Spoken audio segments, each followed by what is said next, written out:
Hello everyone, welcome back. In today's video, I'm going to show you exactly how to change the user code on the Kwikset SmartCode 955 step by step. So first of all, you need to start from the inside part of the Kwikset SmartCode 955.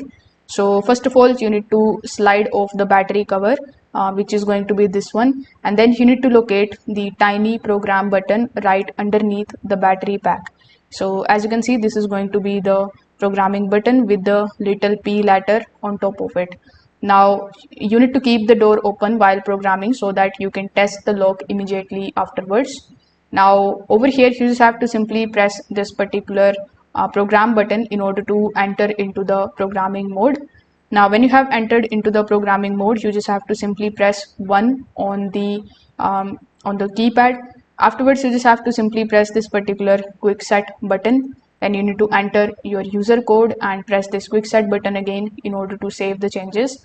Now you will know that you have successfully saved it when this particular button flashes green and when you hear a long beep. Now Kwikset also mentions that the first 4 digits of every user code must be unique, otherwise the programming fails automatically.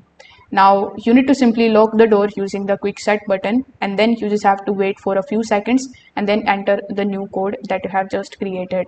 Now if the library tracks smoothly, it means that the new user code is working properly. But if you hear the 3 beeps and a red flashes or the red flashlight, the code either already exists or the error is relating to the timeout during entry, or it was entered too slowly. So if this video helped you out, make sure that you like this video and subscribe to the channel. Thanks for watching.